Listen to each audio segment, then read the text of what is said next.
You know what social media censorship is like? It's like bags under the eyes because you're tired. It's proper like dark circles. I'll tell you why. It's like dark circles because it tarnishes your total glory. It makes you look old. It makes you look exhausted. It makes you look like life has slapped you upside the head until you put some turmeric and honey on there. Next thing you'll be rocking up tomorrow with some vitamin C serum underneath your eyes, popping and looking like a bag of sunshine. It's a temporary glitch that makes you uneasy, but nonetheless that you overcome. And the disquieting thing about this temporary glitch is during its temporary general thing that it's doing, it has power to make you feel like a dog and like yet another animal, whatever it might be, perhaps a zebra. But you always come back with a bigger bang, always come back with a bigger pow, always come back with a bigger irritation, always come back with a bigger resolve. Where under heaven have you ever seen a human race being silenced and then totally just like keeping quiet? Where? Please. Somebody tell me, what in the world under heaven is going on over here with YouTube and Facebook and Instagram, etc.? What's going on? Naivety. That's my hypothesis. I don't know about you guys. What's your hypothesis? Hit me with it. I want to know. Why, oh why, human race, you there hanging out in total repetitive boulevard, constantly redoing all the things you've been doing throughout history and expecting a different result? It's written in the canals of this world somewhere that the very definition of folly is to repeat the exact same thing expecting a different outcome. I just feel like riot much. I just feel like rebellion much. I just feel like coming back at you much is exactly what's gonna happen with censorship. Like proper. You're gonna be resisted. The disquieting thing about those who censor us all is that they're literally just a handful of randos out here in these streets. Yet they're busy coming up against an entire, I don't know, global citizenship. I just feel like billions are against this thing, whereas it's only like hundreds of thousands that are trying to push it. Like, you are the thing that needs vitamin C serum, YouTube. You are the thing that needs turmeric. Soon you'll be out the way. Bags, schmags, dogs. Bags, schmags, dark circles, schmuck circles.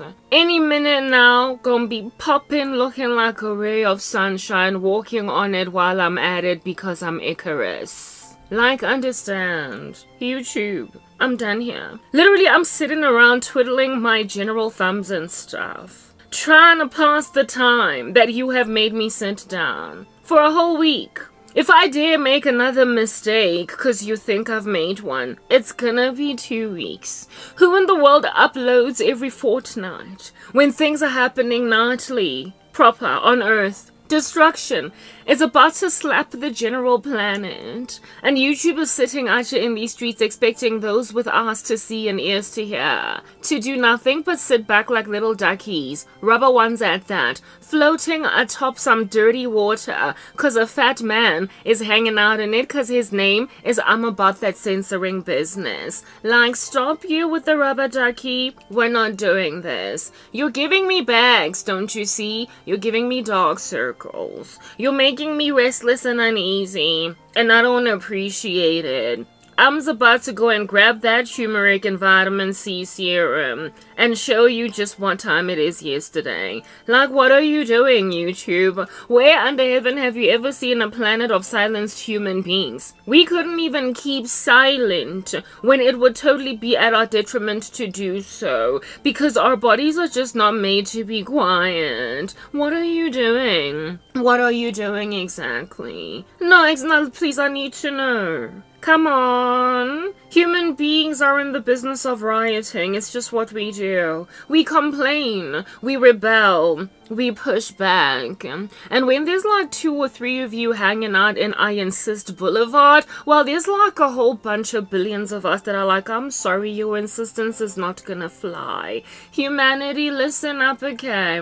Those of you that run baking channels, those of you that do nothing but make puff pastry every so often, those of you into like fingernail painting and stuff, I just feel like it's your earth too. It's about time you totally boycotted this rubbish. I mean, you there, who does nothing but apply makeup on your channel. I bet you have other interests in this world other than applying makeup. You can't be that vain. Seriously, maybe you call yourself a Christian. They're busy silencing the gospel.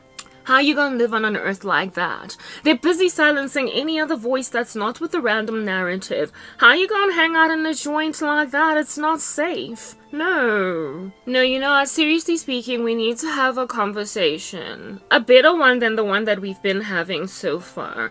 How naive are you exactly to anticipate you can sit back at the bleachers like a spectator and have this general buffoonery prance around in front of you without you ultimately suffering collateral damage? No, the earth ought to be a balanced environment, and yet it isn't. Even the normal distribution makes it clear that Klaus Schwab can't win. Mark Zuckerberg absolutely not going to get the glorified trophy at the end of the day. It's kind of clear that the global elites are not going to get very far here. Because the normal distribution says that they can't. You know why? Because people just kind of tend towards that which is kind of ordinary. We all just kind of hover around in the center of balance just generally. So when we're hanging out in Extreme Boulevard, there's just a lot of disquiet going on. These random global elites are, quite frankly, the outliers. They're hanging out in the far extreme left or right of the normal distribution. Nothing about what they're doing is regular. So, I mean, to coerce a whole bunch of majority human beings to do what they want, I just feel like, I don't know. What do you do with an ant? Like crawling on your sandwich. A splat. That's what's good. I'm not doing this. Why am I sitting around for an entire week exactly unable to upload on YouTube? I need to know. I need to find out why I'm even shadow banned on Facebook despite not having ever met Mr. Zuckerberg. No, we're not doing this, you guys. You can't sit over there hanging out in your like cute little puff pastry channel, and because nobody has an issue with puff pastry, then imagine that you can totally ignore Carabo. No, you can't, because I probably am right 100% of the time that you're not only interested in puff pastry, like it's that basic. You there who does makeup, you there whose channel is just to, I don't know, show people weird gory ghost stories or hauntings in mansions, you probably like other things. And among the things that you like, I bet any of you can identify something that YouTube is censoring. You there who's into anime, you there who just likes watching random non-human AI things do a thing. I just feel as if though you must have other interests. Who here on the earth is a hermit? Nobody, please. I just come from watching a channel right now called Journey with the Hintons, okay? This lady, like, totally does content about how to make money online and whatever. That's what she generally does. Her whole entire YouTube channel is dedicated to helping people make a buck or two. But guess what she spoke about just recently? What AI has to say about the end of the world, the book of Revelation, and all that jazz. I realized, oh my, she's Christian? So I follow Hinton Lady, right, on the internet machine. I subscribe to her channel because there was a time when I was so totally obsessed with the prospect of making my own money because I was tired of being exploited by horrific men trying to come into the life of a godly woman as a total Satanist. Because I was exhausted with all of these random happenstances, except they were not happenstance, it was the providence of God. I was like, you know what? We're not doing this. So I went and I researched a whole bunch how to make money online since YouTube refuses to let me monetize my channel. So I found Sister Hinton, and I was like, okay, Hinton, tell me what to do, please. Like, really, I need to make my own money. Right now, life is rough. Like, horny men are ridiculous. I need them off my back. Anyway, whatever. So Hinton spoke and I eventually was like, I like her, and I subscribed. Very well. So because I'm subscribed to Hinty, then she like gave me hints. like every so often through the YouTube algorithm that just like recommends her content. And I was like, okay, Hinty, what do you have to say today? And then this Hinton lady all of a sudden started talking about artificial intelligence and AI and I guess that's the same thing, right? Yeah, whatever. AI and artificial intelligence, she was talking about it, and Christianity. I was like, oh, I didn't know Hinty was a Christian. Anyway, keep talking, girla. And here it is that Hinty was talking, right? And she was speaking about how AI was giving her a sermon. I then realized that Hinty also watches Nick Jones. I was like, oh my goodness, I'm a subscriber of Nick Jones over there. Nick does nothing but Christian content, okay? And Hinty went on right ahead to give us like a little bit of a flash vision of a video that Nick Jones did. I was like, wow, aren't we interconnected? Here is this woman that does a channel whose entire channel is dedicated to making money. Doesn't talk about anything else, nothing extra religious over there, but frankly I think she's watered down, kind of lukewarm, because in the beginning of her introduction she says Assalamu alaikum and gives all these like random greetings, some of which are kind of religious unto other religions. And I'm like, no girl, please, you don't get to do that as a Christian. Assalamu alaikum or whatever, that's like I believe a Muslim thing, and we don't do it in Christianity. So how about you like sober yourself and become a virgin with oil in her lamp? That despite I discovered that Hinty was a Christian, or at least a professing one. But she also follows another professing Christian who I believe has an actual walk with the Jesus, right? And I was like, alright, I see connections over here. I see interconnectivity. I see global citizenship. I see Hinty, and I see Nick Jones, and I see Karaba in one little circle. So here it is that I'm observing that Hinty, right, is in this like, you know, Christian club all of a sudden. Or maybe she's been in it all along, just a little bit compromised. Whatever, Hinty, bottom line is, she's one of those people that if the Lord were to rock up and rapture the church, she'd kind of want to be in the rapture. So if Hinty gets convicted that, you know what, I need to get my life together, I need to stop talking so much about money, and I also need to put a little bit more oil in my lamp, because right now these multiple greetings, one of which is like embracing Islam, I need to stop doing that. So if Hinty then makes a decision that, you know what, I'm going to be a little bit more radical for Jesus than yesterday, not, a Hinty then will start talking to her hundreds and thousands of subscribers that love nothing but money, okay, and then starts talking to them about Jesus. And that's exactly what she did just the other day. I was like, oh my goodness, Hinty, I'm getting a recommendation here telling me I must watch your videos. I stopped watching them because I stopped trying to make money, because I realized that everything in my life is just chock-a-blocked. Nothing's working. So all I do is just upload content now that doesn't get viewed ones and zeros. It looks like I'll never monetize. Whatever, my life sucks. So I'm not really watching Hinty anymore. But despite not watching Journey with the Hintons anymore, bottom line is this, okay? Here it is that I'm getting a recommendation from a channel I subscribed to about 3 months ago. That's Jesus-y. I was like, oh my goodness, look, Hinty is speaking about Jesus. Let me hear what the girl gotta say. So I go in and I realize that Hinty's connected to Nick Jones. I was like, wow, Hinty, looks like the Lord is pulling at your heart. Congratulations. Anyway, whatever, good to see that you're talking to your hundreds and thousands of subscribers that usually click on your content just to find out how to make $600 in 1 week. Yeah. So like, I was like, okay, so Hinty, you've got a nice little platform. Do that, like, congratulatory evangelistic work, girl. Do it. Like, start being more Jesus-y, Hinty. And so Hinty's like all Jesus-y. And then I realized that, oh my goodness, we're interconnected. Like, I know I'm repeating myself. It turns out when you're trying to teach a lesson, you become interconnectedly repetitive. Anyway, whatever, right? So I'm like, okay, Hinty, fine. Yeah, you're doing like Christian content. Here it is that you're speaking about artificial intelligence and what it believes about the end of the world. Well, guess what? YouTube is busy blocking and censoring people that sneeze just a little bit of anything conservative these days. So if you're Christian, you never really know why they bring you low, why they demonetize you all of a sudden, why they deplatform you. So, I mean, really, Hinty, what then if you don't boycott YouTube is going to be your future as like hundreds of thousands of a channel that's telling people how to... Anywho, so Hinty's like doing this channel that's telling people how to make money, right?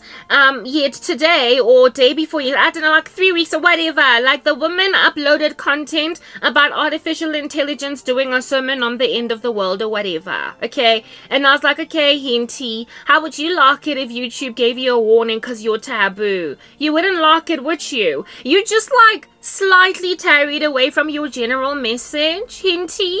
Yeah, just to speak about this weird thing, and you shared it with your audience that is largely just kind of, you know, not really trying to get a religious message out of you. How would you like it if just the one day when you decide to talk about Jesus in your channel, because that's among the things you're interested in this world, yeah, then you just get a warning? Just get a warning out of nowhere, flying like a bat out of hell. Just a warning. And then you're like, oh, but what did I do? All I ever did was artificial intelligence conversation about like this Christian religion. Next thing, my money channel that YouTube gives me a whole bunch of money for, because everybody wants to love to talk about money. Next thing, it's got a warning.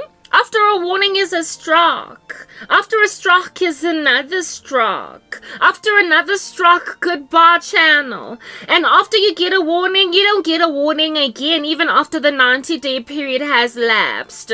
So basically, the world is telling Hinty that Hinty, do not ever hint about Jesus again, or you're just gonna have a channel disappear that frankly was not even dedicated to talking about Jesus.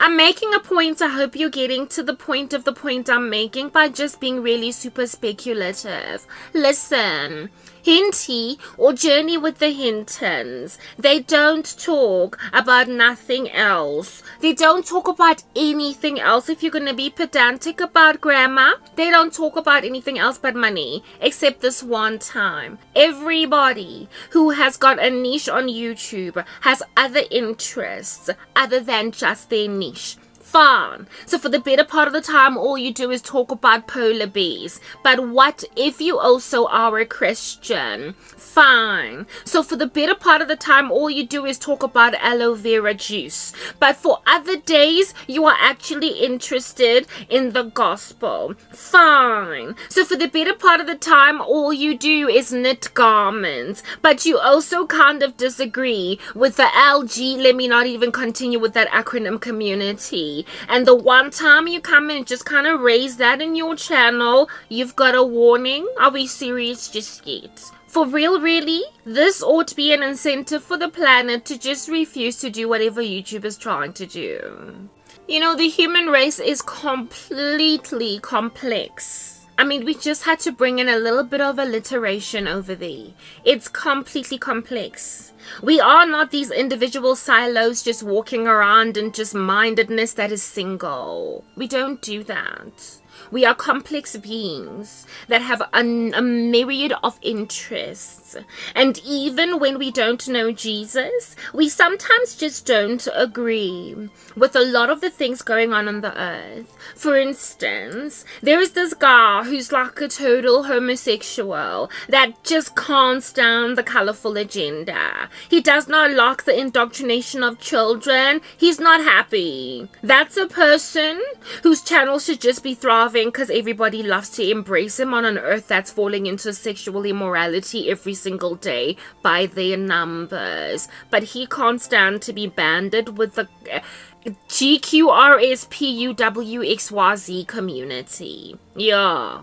So whether or not the left in America or everywhere else across the planet want to believe that everybody on the left is just together with this agenda is irrelevant. Bottom line is, nobody wants to be told, shut up, you. Absolutely nobody. And also another bottom line is, human beings are so complex that even though they might generally agree with one thing, sometimes they disagree in like a component of that one thing. And if at all you're gonna shut people up just generally based on whatever the YouTube algorithm stinky minky gotta say, bottom line is you're gonna annoy even some people on the left. It's that basic. So I don't really know what's happening here with the lack of a freedom of expression.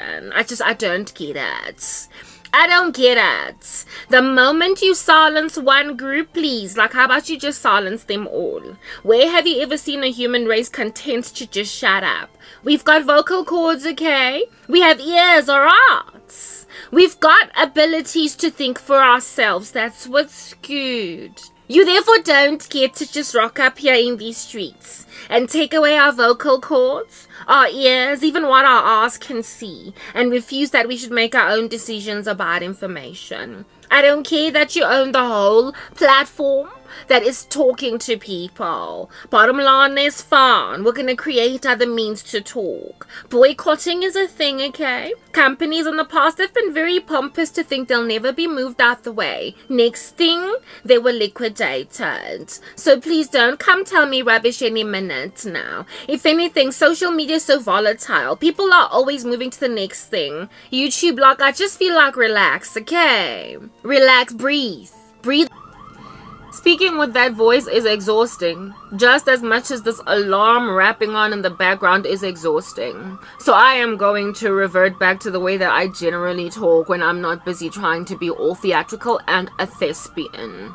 World citizens, listen up. Listen to this woman whose binary code on YouTube is making sure nobody hears her.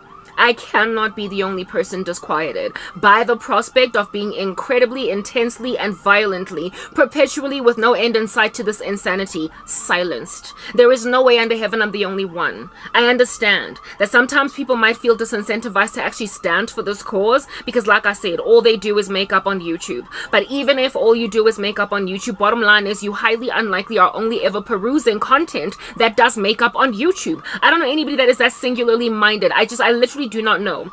Personally, I'm a Christian content creator. My main niche is the gospel. It is Jesus Christ. Do you understand what I'm saying? Despite that, I nonetheless every so often check this alarm in the back. It's really just getting the best of me, but I'll try to speak through it. Despite all of that, guys, I check out hair content. I check out cooking content. I check out skin content. I know so much about skin to a point where I in and of myself can be somewhat of a subject matter expertise on the matter, precisely because of how many videos a day I watch of skincare. I also check out lots of fitness content to see what I can do to incorporate into my ever-dwindling exercise regimen. That's what I do. I am a whole thriving complex organism, alright, that is interested in more than just one singular thing. I live on a planet full of such human beings as these. So whether or not you disagree with my Christian rhetoric or narrative is irrelevant at this point. Who under heaven wants to be told to keep quiet? Who wants to be come up against by a hellfire missile, frankly, because that's what it is. It's taking people to the flames of hell. Of warnings and strikes upon strikes alongside shadow banning and random deplatforming and demonetization because they dared speak something just one time in their makeup channel that makes them uneasy. For instance, the Lord, it is written in his word that he has poured out his spirit on all flesh in these last days, and people are going to dream dreams and prophesy. So, because that's actually happening, I have noticed that there are people who have got art channels. There's actually a woman who does art, a young lady that does art on her channel, whose rapture video I watched. She got a rapture dream and decided to share it on a platform that she already has subscribers on. What's the point of starting a brand spanking new channel just for the sake of sharing your rapture dream when you already have an audience? The algorithm will push you out a lot further if your audience likes it that already is existing in your subscriber base. She was not a Christian channel, but she spoke Christian content.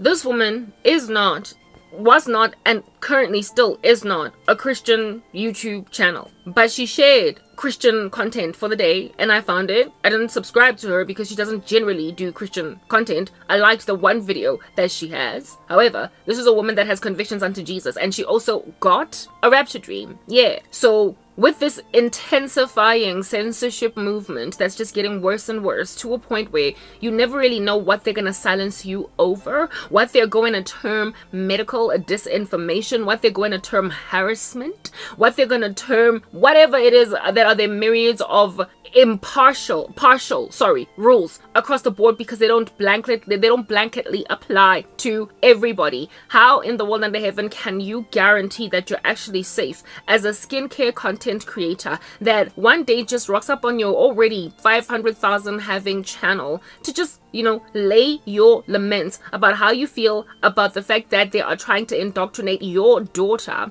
into embracing the colorful agenda, just to come and rock up and share a story about what happened in a school where your daughter attends classes and how it is that there was a drag queen speaking random stuff to your child. And here it is that you rock up on your makeup channel complaining about this on some guys. Look, I don't care what you believe, do you? I'm not against anything or anyone, do you? Whatever lifestyle you have, do you? But please don't shove it down my child's throat. And then next thing, you've got a harassment strike or a harassment warning on a channel that generally is for makeup. That day is coming. Do you understand? Like, everybody has some kind of thing that they stand for, whatever it might be. And if among the things you stand for just so happens to be the taboo points of discussion on the earth that nobody should be talking about, you stand to be harassed for that. Christians are not going to be the only ones that are deplatformed or conservative voices. It's going to be random moms and dads that have got sporting channels or that just bake puff pastry, but who today just want to complain about the fact that they try to like shove it down their child's throat, some strange agenda. You're gonna have your channel given a strike, and you're gonna be told you can't bake puff pastry for a week because you are with strike number 1. Dare rock up with second strike, and you're gonna be gone for 2 weeks. And if you dare just keep on talking about the harassment at your child's school, well, I mean, your whole channel with 500,000 subscribers is gonna go away. There comes a time when even if you are non-political or you don't want to be a little bit extreme when you talk about things, that you're gonna finally want to open your mouth, because it's literally coming to a next door neighbor near you, because it's coming to a backyard near you, because it's coming literally inside your freaking kitchen. And so for those reasons, you just can't keep silent anymore, and they're going to bring down your video. So I mean, fine, I do have a conservative channel, it's Christian, and I do have extreme views, but I'm not the only one. That lady from that channel, Journey with the Hintons, that I subscribed to a couple of months ago when I was trying to make money online, that fell through because everything in my life appears to be falling apart. I've got a supernatural life. It's like a horror movie. Paranormal activity 24 hours a day. Those people who love to investigate haunted mansions, I'm the perfect case study. But anyway, whatever. Moving past that, she shared content that was Christian, when generally she does these money-making videos only. And the day is going to arrive. The way that these people are encroaching on us, beastly are they, amphibious are they, like a wild animal that's just going to pounce on you and gnaw away at your bones without you having seen it coming. They are going to stealthily darken the web to a point where you are not even going to be able to freely speak about sin without having your channel being given a strike or whatever. That Christians are literally going to be forced to emigrate away to websites and like non-censoring platforms, etc., such environments as those. And you who remain on YouTube baking your puff pastry will feel so, like I said, amphibiously attacked by this random thwarting agenda that you will want to say something about it on your platform, unbeknownst to yourself how bad it gets, because that's just the thing. If you have not been harassed by these mafia of everybody's voices that are taking us over with these narcotics they're trying to slip up everybody's like nasal passages, that we might be high on the supply of their random agenda. Unless you have been personally attacked by these, like I said, mafia, you won't know that there's a really big fat chunky issue. If all you do is makeup, you will not know just how bad it gets on YouTube. Unless you are actively following Christian content creators, you are not going to know just how many people are falling like dominoes every single day because of demonetization, deplatforming, censorship, age restricting, whatever it is that they do. You would not know. So given that you will have literally been in the random darkness for a good like 10 years, unbeknownst to yourself as to how bad censorship will get, you will likely be happy to freely speak on your channel about that which many of us have been emigrated over to websites to speak on.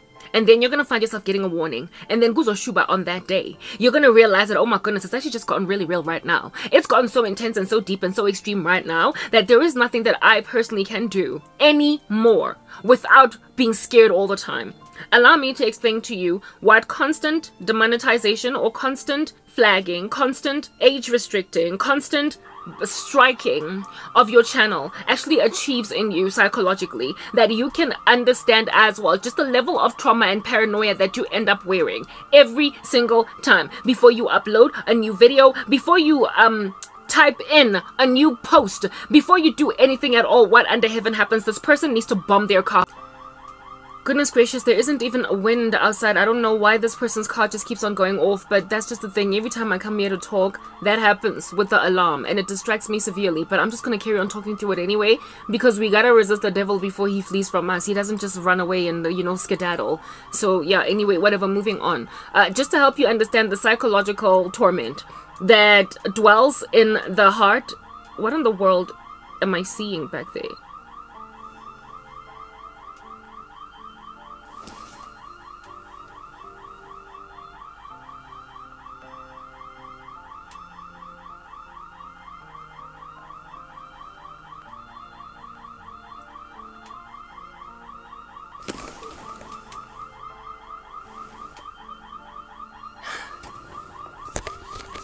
Sorry, I panicked. What I was looking at back there, I'm probably gonna cut it out. But I saw there was like somebody that was loitering outside. It turns out it was a security guard fixing that alarm that was going off and off and off. I live at the back of my mother's house in a shack, and I have had peeping toms literally just kind of look into this environment, and I thought that somebody was literally just like, you know, shining a torch, a flashlight in this environment to see what in the world is going on. And I freaked out, so I went outside to go and find out what's happening, and I interrogated the guy, and it turns out that it's a security company that was trying to fix the situation that's causing the alarm to just go off and off and off and off. I hope that that's exactly what was going on over here.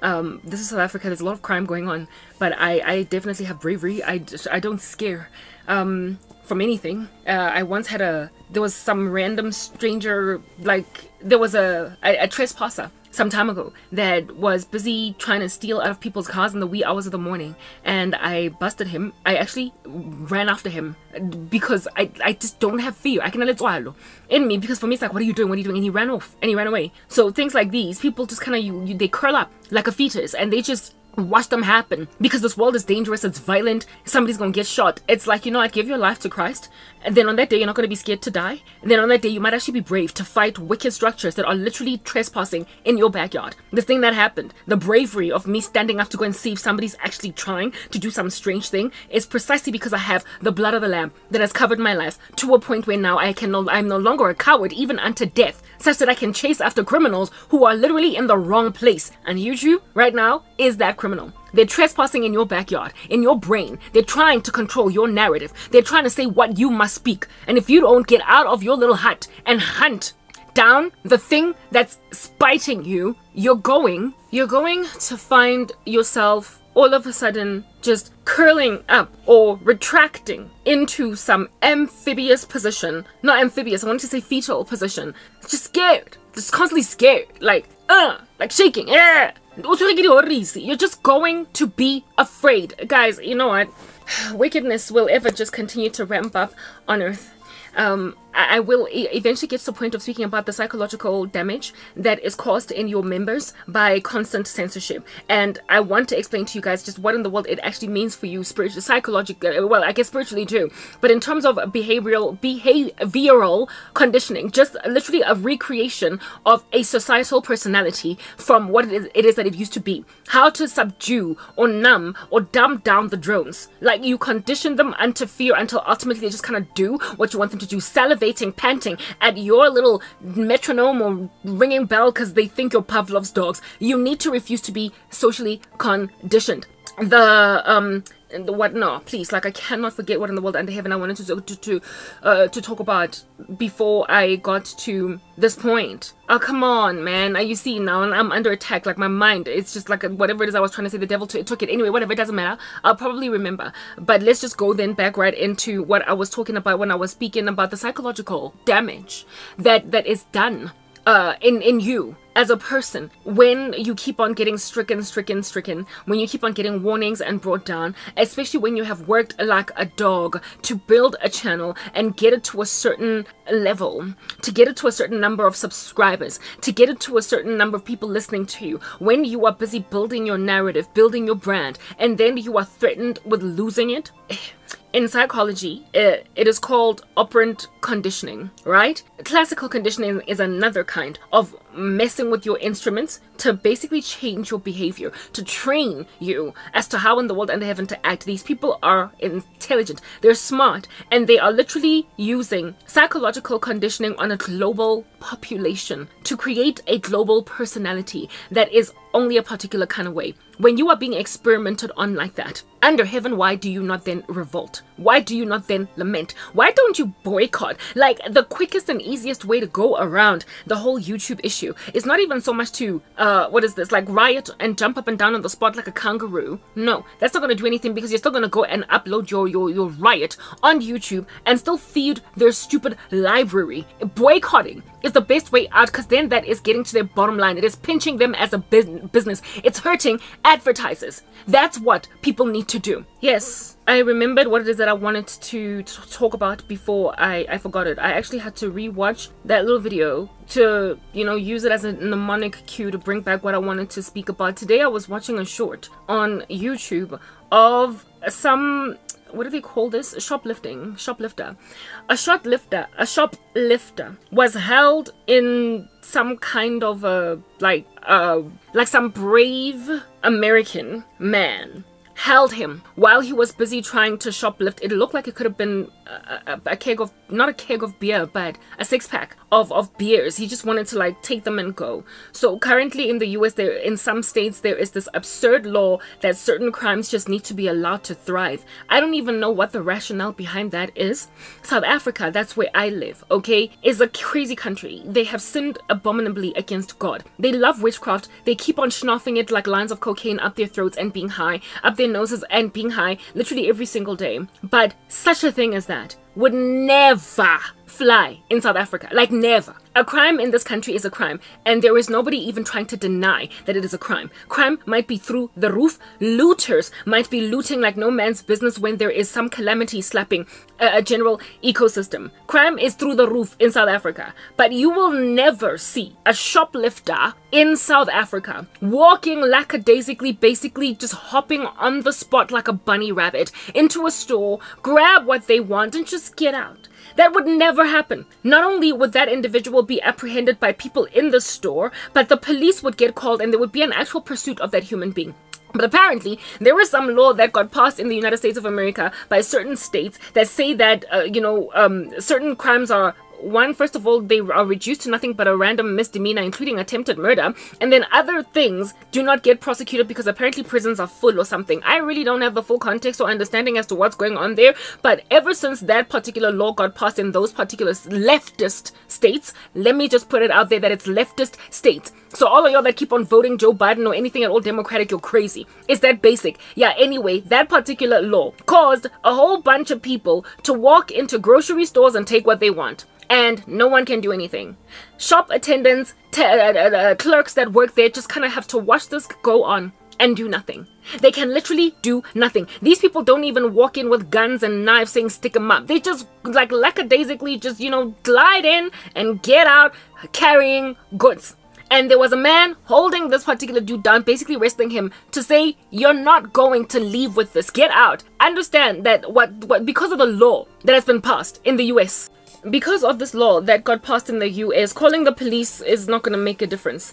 All the police can do, I guess, or would do in that particular situation, is grab this young man or this young woman or this old man or whatever, this human being that is committing this atrocity, and just kind of, lead them out. Gently just tell them, get out, please, you don't get to do that. It's not nice. It's not nice to do that. Don't do it. Like you're disciplining a child, like a teenager.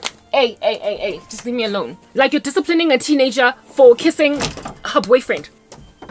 Like you're disciplining a teenager for kissing her boyfriend, and you just feel as if though she's too young to do that as a parent. Like, don't do that, Martha. Don't do that, little Martha, because you're too young to be kissing that boy. And on top of that, your grades are messed up. You keep failing maths at school, and you're busy kissing the boys. Martha, don't do it. Yeah, that's how it is that I guess these criminals would be apprehended. Just told, don't do that, Martha. Except it's not Martha. It's some chunky, freaking irresponsible dude that doesn't want to get a job, that wants to go and take some beer because he felt like he needed a drink. Yeah, that's what's good for the day. Like people just walking in and out of stores, taking what they want. And so, I mean, at that stage then, I guess if at all you still feel like somebody gotta effect law and order in this place, what's gonna happen? Vigilante justice, exactly.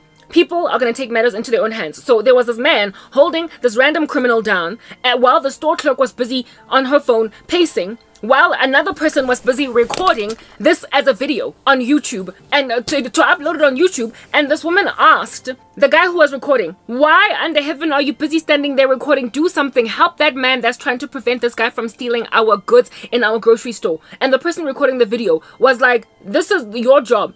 This is a man talking to a woman. He is like, it's your job. I don't work here, first of all. Why don't you do something about it? You are the one that works over here. And he's the one that decides that he's going to be a good Samaritan. I don't want to do any of that because I don't want to put myself in danger. My goodness, in the book of Revelation, in Revelation 22, when the Lord is speaking about people that are basically going to be shut out of the kingdom of heaven, it is written that outside of the kingdom of heaven are the dogs. And among those dogs described therein are people who are cowardly. People who disregard entirely their part in society, what we used to call civic duty. They comprehensively ignore what they have to do because they're scared of a bullet, because they're scared of a knife, because they're scared of a whatever. And that brave man that was holding down this criminal, basically asking for all of perhaps there could have been 100 people in that store to help him. Just two guys, I've got him down. All we need to do is just carry this buffoon out. I've been made to live with a cat that's all over my face, and when it hears my voice it gets all excited, and it's I just don't have the liberty or the luxury, neither the leg room to be dealing with an animal. But these are my living conditions, and I am in this position precisely because of people's lack of bravery. Who is this? Cain, when the Lord asked him, so you can understand just how Cainic the society is. When the Lord, after killing his brother Abel, asked him, where is your brother Abel? What did Cain say? Am I my brother's keeper? Exactly. That mindset is exactly what's going to be ending the world in the last days. People are going to have a mindset like, am I my brother's keeper? Please. I'm not in any position to go and heroically jump into an ecosystem and rescue the day because I am holding on for dear life to a life that's not even mine to hold on to. That is what's going on. A lack of appropriate action on the part of a human race that would be less in danger of literally complete annihilation or extinction if at all they decided that they're not going to be such scary cats anymore. The fact that human beings capitulate to fear is precisely the reason why the global elites are doing this to us. Fear of loss of convenience, fear of loss of money, fear of loss of comfort, fear of loss of all of these things. And insofar as they can dangle the prospect of that being a thing in your life, you will then stand back idly by while you observe your rights getting taken away, ushered from out of your ecosystem like freaking urine from your bladder. You're going to watch everything that you've ever stood for just be undermined because now you're making money. Because now you're scared to lose that money that you're making, the house that you're living in. You are afraid. But according to the scriptures, cowards are locked outside of the kingdom of heaven because cowards are Cain. Cowards say, am I my brother's keeper? Cowards speak like that guy who was recording the YouTube video and say, while observing a person stealing in a store, as if though you are not part of the problem.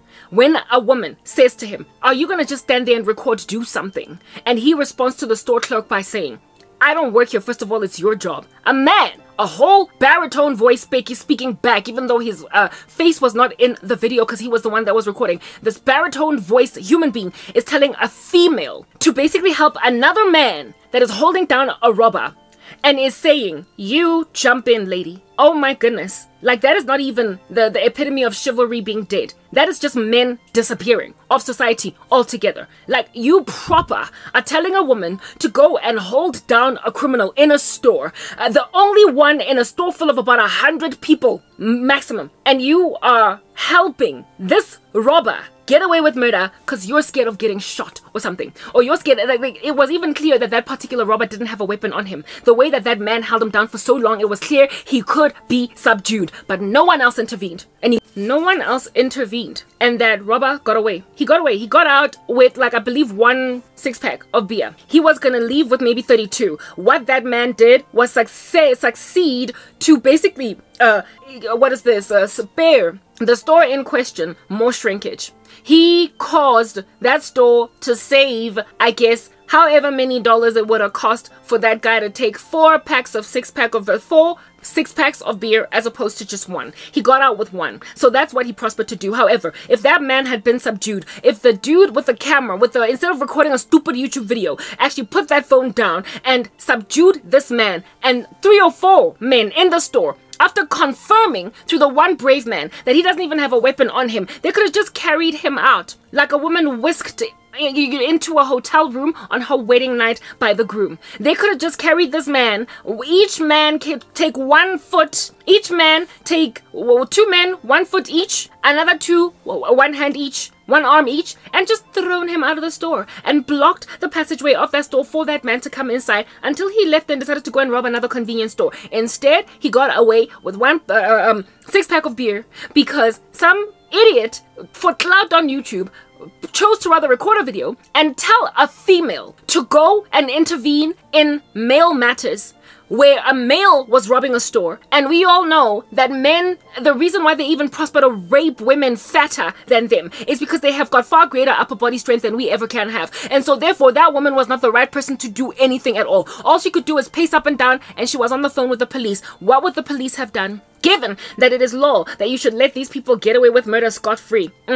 Yeah, no. The police would have rocked up, like I said, and probably, you know, reprimanded this robber the way that you would reprimand Martha, the promiscuous teenage girl, for kissing all the boys in the community. That's what's good. They would have just told him, please get out. It is not ideal that you should do this thing over here. We do not like that you are robbing. You are messing up with the American economy. So if you could just gently walk out. And while they're at it, how about you just put a red carpet for him to be given a walk of freaking fame as opposed to a walk of shame. That's what's happening in America. Such stuff would never fly. Ever in South Africa. No matter how high our crime rates are, criminals are resisted just very generally. They are resisted. They don't just get to rob a convenience store without coming in with a knife or a gun. They don't get to make people just be subdued. There's a whole bunch of vigilante justice out here in these streets that wreak havoc in the lives of criminals. So while we might indeed have a problem, there is nothing quite like the problem, the unique one at that, in the United States of America. What kind of a government hooks up a law like that? A crazy country, a crazy government, a crazy leftist conglomerate, and it is these left buffoons.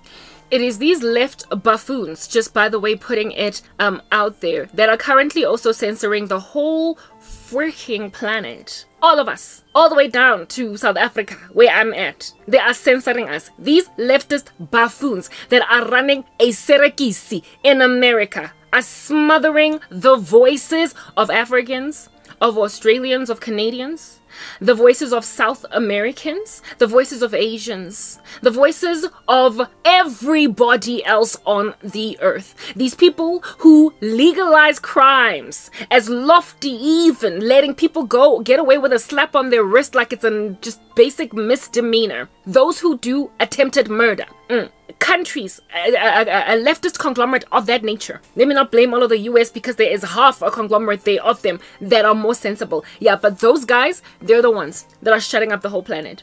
People who come up with laws like those to a point where a whole bunch of cowards in convenience stores allow a criminal to get away in the name of, I'm scared because then I might just get shot. According to the Bible, you are your brother's keeper. According to the Bible, you had a responsibility to rescue that convenience store from being robbed. You, as a human being, have the responsibility, but you see, human beings, they hold on for dear life to a life that's not even theirs to hold on to, because God can cut their silver cords any day now. They hold on to it so longingly and lovingly, that they are prepared to watch their societies dwindle and fade into the abyss right in front of their eyes while they do nothing. You are a coward and you are outside. The thing that ought to give mankind bravery is the recognition and the understanding of the fact that this world is not it. It does not end with us breathing our last. There is eternal life to inherit. To live is Christ, but to die is gain. So if death is the thing that people are scared of, once you have life in Christ, you then gain bravery. You realize that when you die, you go to heaven. And so you take the risk when you have the Holy Spirit to basically stop a robber dead in his tracks, because the bravery you are given is from Jesus. You are the one with the reward. But society is becoming increasingly heathen. Society is becoming increasingly antichrist. And with us trying to spread the gospel seed, to make people more brave, to intervene in store robberies, that our societies might be rescued, that criminals might be disincentivized from doing what they want to do. Yeah, those of us who are speaking that message, it is us that are being censored. We are the voice of reason. We are the restrainer. We are the ones that are trying to prevent your earth from going to the dogs by creating more soldiers for bravery. Creating women that are happy to chase after robbers because they don't care for their lives unto death, for they have Jesus, who can give them eternal life. Never mind that. Actual protection from a robber in waking life. He can actually save your life that you might not even have to lose it at all. There is this trend on social media right now of young men and women, kids basically, some of them are not even yet adults, going into people's houses, doing pranks and putting them up on TikTok, while the owners of these houses, all they can do is be like, what are you doing in my house? Please get out. These people gain so much traction and so much fame that they even get interviewed by news networks. Like literally they are given a stage to continue being fools. You know, celebrities back in the day used to say bad publicity is publicity at all. Like people like Britney Spears would go on right ahead to pull a stunt in front of the media that makes her look really bad, but at least somebody's talking about her. So you got celebrities like Lindsay Lohan stealing just so they can get covered in the tabloids. That's what's good. Well, now it is no longer just celebrities doing that, since social media has created little celebrities out of regular Janes and Joes on the street. Now Janes and Joes are committing crimes in their individual countries just so they can gain clout on social media. And this clout is being given them because indeed, just like a Britney Spears that eventually gets interviewed by CNN, that eventually gets interviewed by Oprah, that eventually gets interviewed by some big fat chunky person that's going to give them even more followers on TikTok. They bring them on whether or not it's to rebuke them or to praise them. They bring them on these shows, and these big giant gargantuan mainstream media platforms are putting delinquents, juveniles on their shows, giving them more followers and more money, therefore more sponsorships, therefore, just by rebuking them on their shows. Rebuking them. There was one news or talk show host guy that was so irritated with some like random prankster of the sort that he kicked him off his show and even threw papers at him. And he said, I didn't even want him to come on the show in the first place. Basically, he was disgruntled by the fact that his producers forced him to interview a guy that he didn't want to give more airtime than he already had. That's the world we're living in.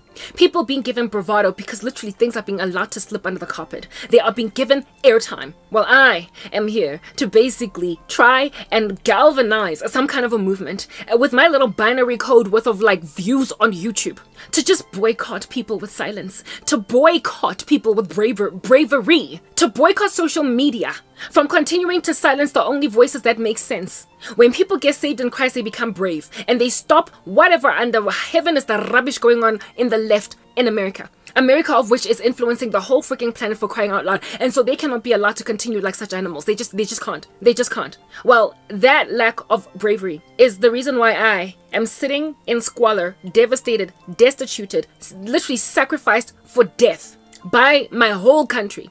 I've been left to die.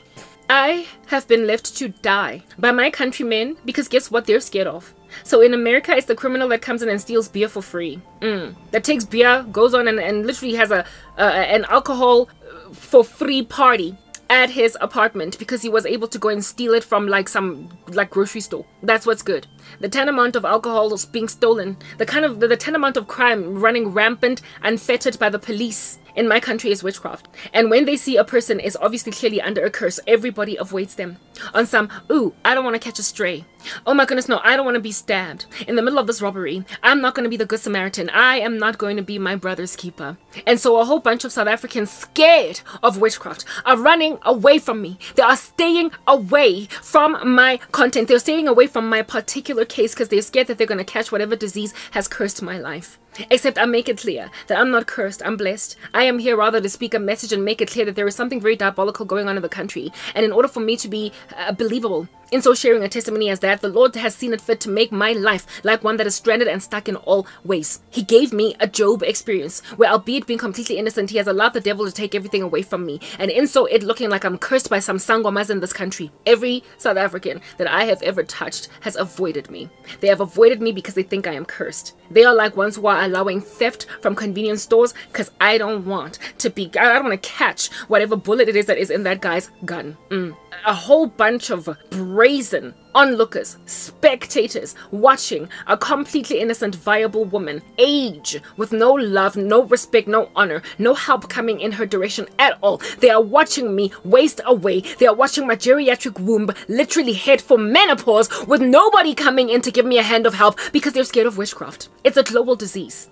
And the only voices on the earth that are helping people to rather understand that they ought not fear man who can do nothing but kill the body, but only fear God who can, after killing the body, take the soul and the body into hell. The only voices that are speaking such a sober thing as this, and so therefore giving people bravery to stand against rubbish, they're being silenced on social media in their incredible numbers. We are being smothered. We are being told you don't get to talk. We cannot speak out against sin. I just came across yet another Christian. I told you every single week there is something going on that either gets demonetized or deplatformed or something happens to them here. Another channel called Gospel of Christ has not so much been all of it demonetized, but one of the videos he uploaded got demonetized. And I'm like, it's only a matter of time, dear brother, before your whole channel is demonetized, because it happened to yet another brother who first got age restricted, and then 2 weeks later he was completely demonetized. The whole channel was gone, all of it. First, what happened to Gospel of Christ channel, a very beautiful reformed channel. I absolutely love that man's work. The young man, he's doing really well for Jesus, and frankly I'm rooting for him. I watch his content every single week. Everything he uploads, I try to see what in the world he has to say. Yeah, one of his videos this week, I told you, I've been speaking this, that it went from being maybe once a month or every 3 months, where somebody that I am subscribed to will get demonetized or deplatformed. It has ramped up. It has increased exponentially, this issue, where now literally every single week somebody I find out about either has been stricken, or they have been demonetized, or they've been, I haven't, well, if they've been deplatformed, I wouldn't know because their channel disappears altogether, right? And I'm not actively searching them out to find out what's going on. Something has happened every single week. There is a case of this nature. Last week it was Treasure Christ. This week it's Gospel of Christ. One of his videos was demonetized, and I can just see it. I can just see it. That what's going to inevitably happen is that his whole channel is going to end up demonetized. Because that's what they did with with Treasure Christ Ministry. What they did there was first age restrict his content. He kept on uploading, and then they would age restrict and age restrict. After he just continued on with what he was doing, they then stopped age restricting him, and they just demonetized his entire channel. So Gospel of Christ is going to get demonetized, all of it. If he continues to speak the things that he speaks, he will get demonetized. What in the world did he get demonetized for? What was that video? In his video, he was basically complaining about those who mock the religion of Christianity. A video where a whole bunch of Satanists tearing up Bibles was demonetized for being full of harassment. He was speaking out using the word of God against harassment of him as a Christian, and the blasphemy of tearing up a Bible by some satanic cult, and his video was demonetized for that. Soon he is going to get demonetized his entire channel, not just that one video. So when you complain about blasphemy against the name of Jesus, you get demonetized. It stopped even being about the colorful alphabet agenda. It stopped being about medical disinformation. It stopped being about all these other things that they initially demonetized or deplatformed for. Now they're coming at you for simply complaining that somebody blasphemed the name of Christ. So one of these days is going to be the message of the cross, period. That's going to get a person deplatformed. If it's not nice and sweet and fluffy, it's going to get deplatformed. It's going to be deemed hateful. It's going to be deemed unacceptable in terms of YouTube's community guidelines, whatever the heck they are, because no matter how many times you read them, nothing ever justifies the level of insanity that they're doing to people right now. So herein lies your channels disappearing one by one by one by one by one by one by one. Voices of people that make sense, they keep on disappearing. Demonetization. That's what classical conditioning. That, dear people, is what classical conditioning looks like, and operant conditioning.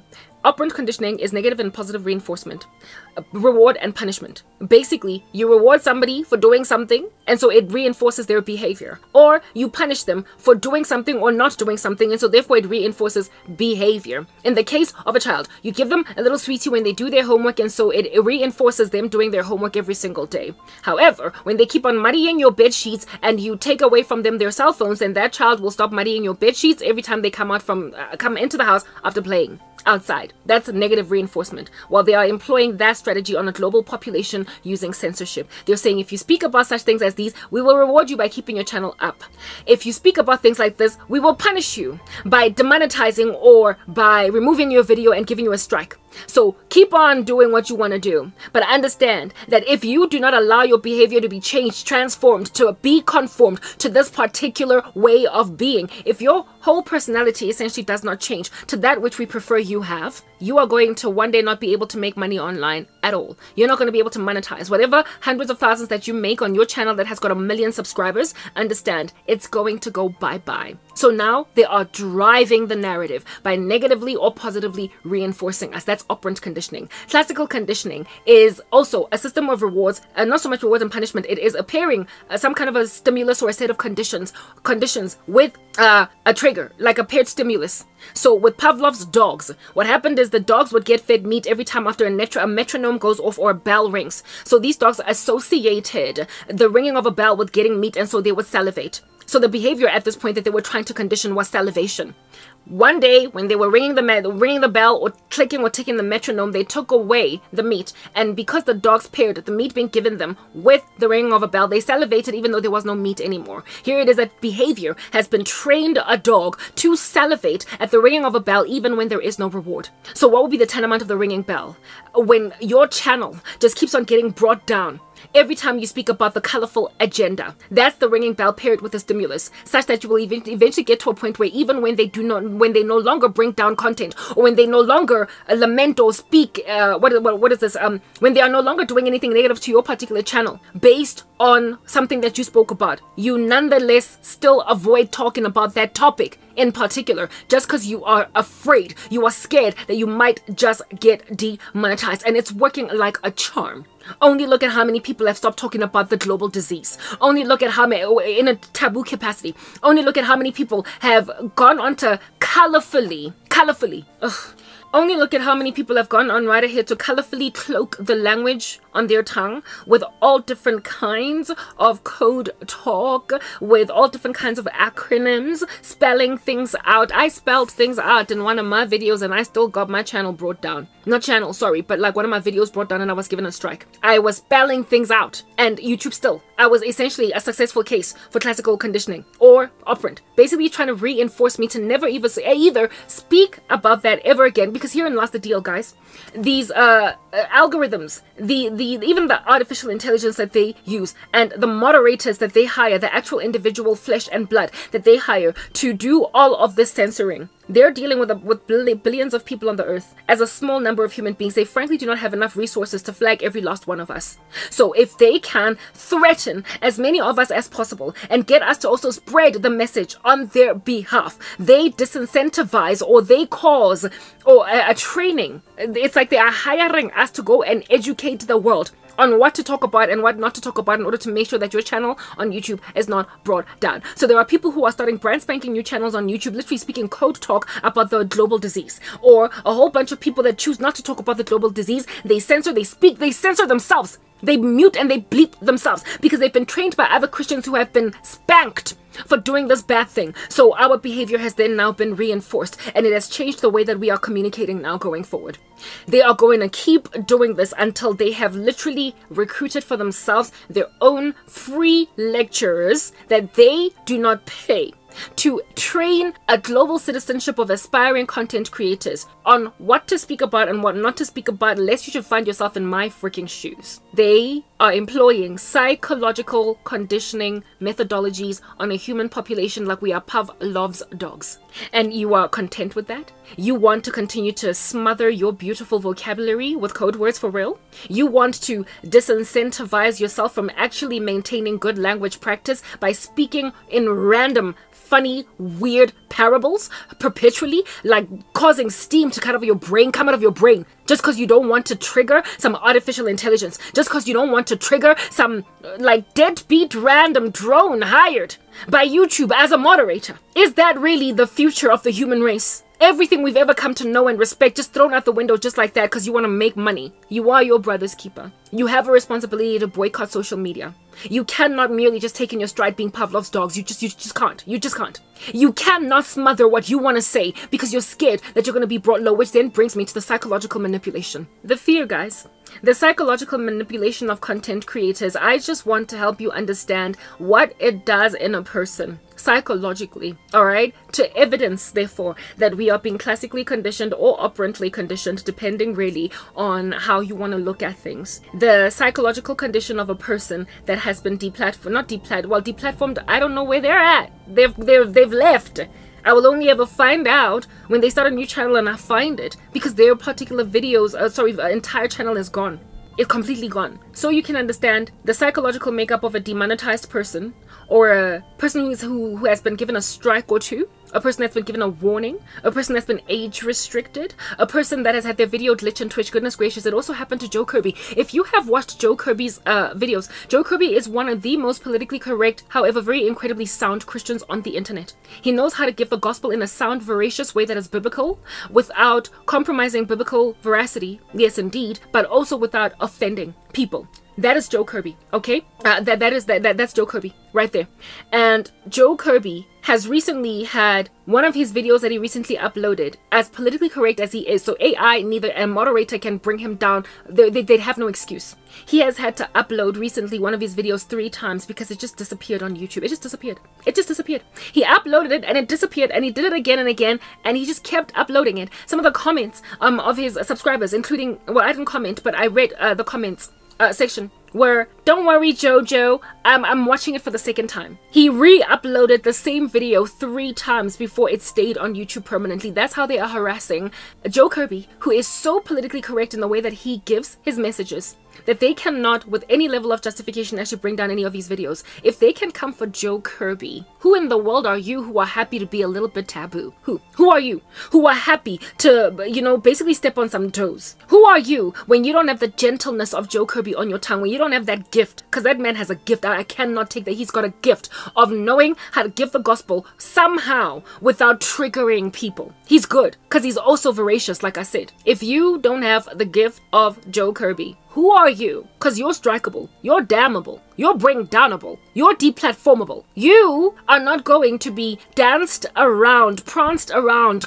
you know, just frolicked around by YouTube, who's just going to make a decision to delete your video after you've uploaded it. Keep doing it, Joe Kirby. They are also now reinforcing Joe Kirby's behavior as to what kind of content he will now upload because certain videos are being brought down. Certain of Joe Kirby's videos, this most recent video of Joe Kirby, was brought down but without a strike because there is nothing in there that is offensive. So he kept on uploading it, and the title of his most recent upload was "Uploading again for a 3rd time, guys. If it disappears again this time, I'm just going to leave it out. I'm going to delete it. I'm not going to retry to upload this video." Joe Kirby does so much editing. I imagine he probably has hired some people to do it for him, right? If not, then the amount of editing that would go into Joe Kirby's videos just from watching what his videos look like alone is a lot. So when you have put in that much time and your content gets brought down, and the millions of people that you generally, he's got over 1 million subscribers, 2 million subscribers on his YouTube account, and it's not monetized. He's such a good man. My goodness, he's such an example. Like, I absolutely adore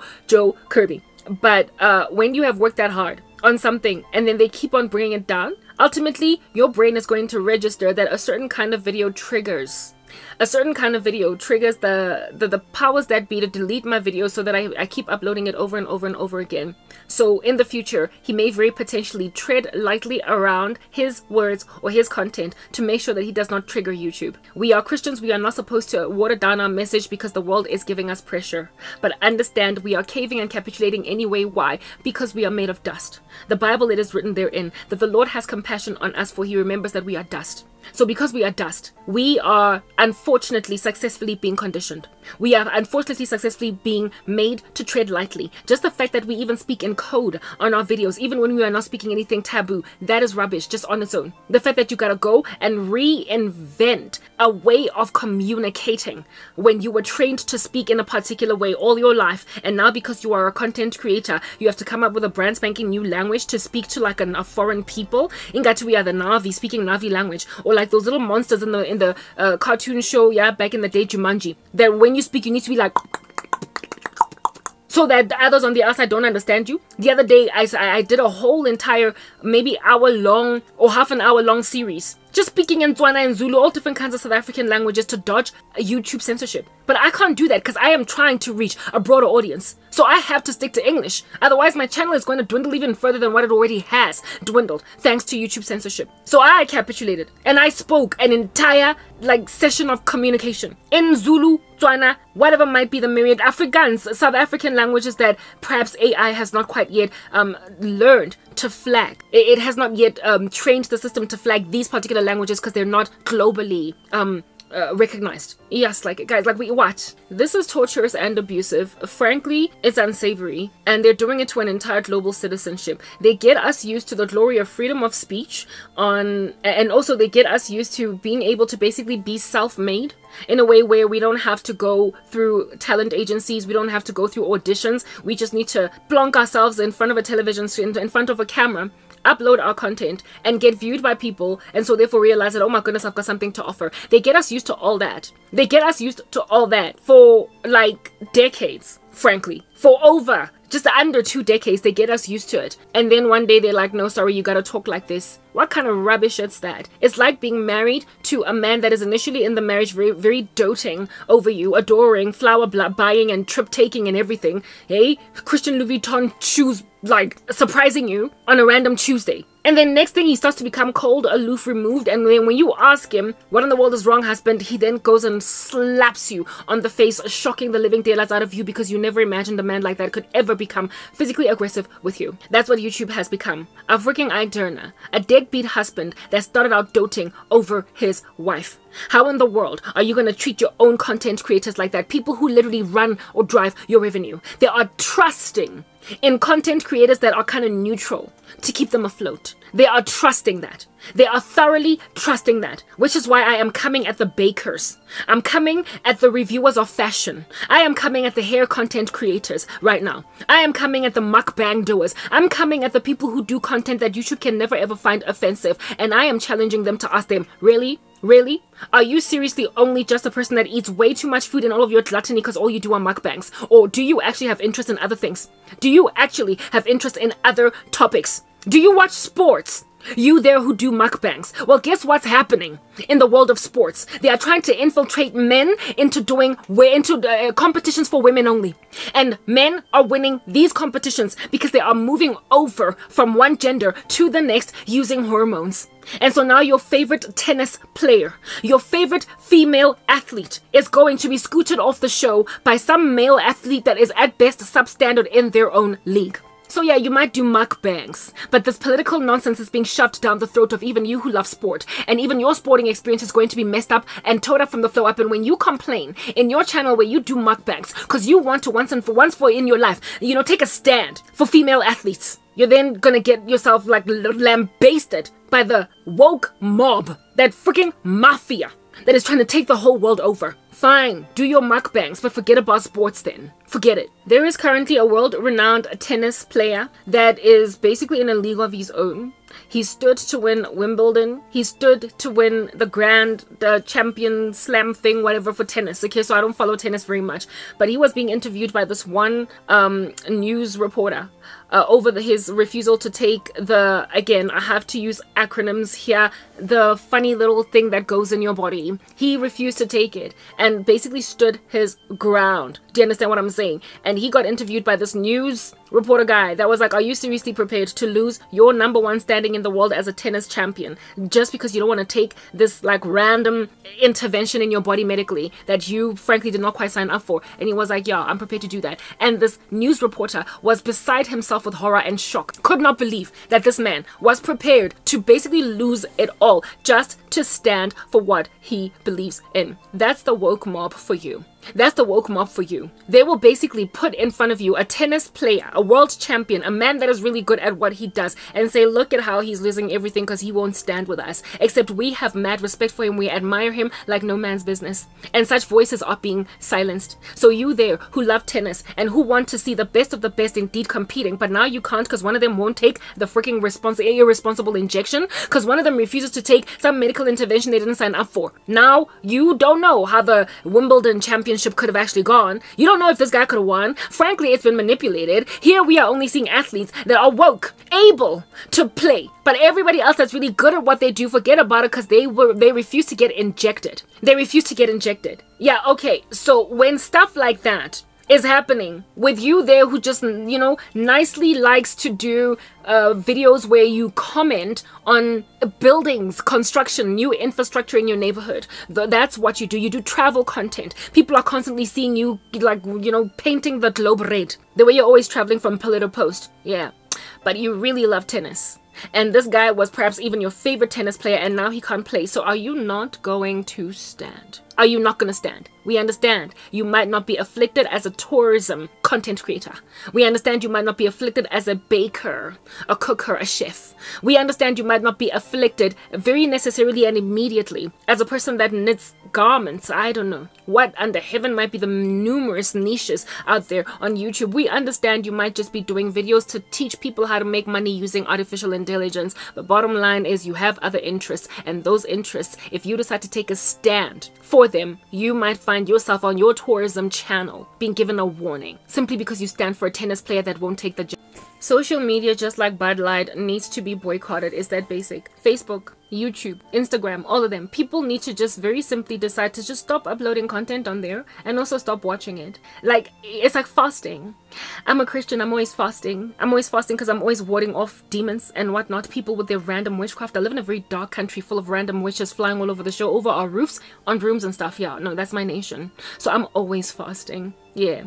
Before I started the discipline of fasting, not before, but in the beginning, it was so hard. I used to get headaches. I struggled. The hunger pangs were killer. They proper were trying to threaten my walk in a fasted state. I wanted to throw in the towel and drop the ball. But after a couple of weeks of doing it, after getting myself used to it over and over again, after developing a discipline to fast twice a week, a 6 to 6, my body stopped getting headaches. And I stopped getting such severe hunger pangs. I started to know how to manage it. I started to know how to find ways around it. That's how you develop a brand spanking new discipline. So in the same way that I could get used to fasting, so too can you get used to just not looking at anything on YouTube anymore. You can get used to using any other browser but Google. You can get used to not using a mainstream platform to get your stuff done. I was listening to another guy who was complaining, a video that was shared on Tom Hughes' channel, Hope for Our Times. Please go check it out. He was lamenting about how it is that he's busy uploading his content on, he mentioned some other thing that I don't know, and Telegram. And he was like, platforms that barely nobody knows about. But I mean, goodness gracious, YouTube has censored me. Censorship is a disease. And I was like, you're right. I don't know Telegram, but I like what I'm hearing you say on Tom Hughes' channel. Meaning that if I had found you on YouTube, I would have followed you. But guess what? YouTube decided to deplatform you, and so I only found you on Tom Hughes' channel. Am I going to Telegram to find that guy? No, I don't have a Telegram account. I don't even know what Telegram looks like. I just know that it's a platform that does exist because so many people that I follow talk about it, but I've never been in there, and neither have I ever gone on right ahead to Telegram purely because the people that I watch are on there. I don't go. Even when people tell me, please guys, go check out my content on Rumble, please go, I'm like, love you, brother. I'll like and I'll share and I'll subscribe, but goodness, don't expect me to take the big trip around the world to Rumble to find your channel. Oh, it's so much work. I'm guilty. I'm guilty for doing that. But people have to establish it like establishing a fasting discipline.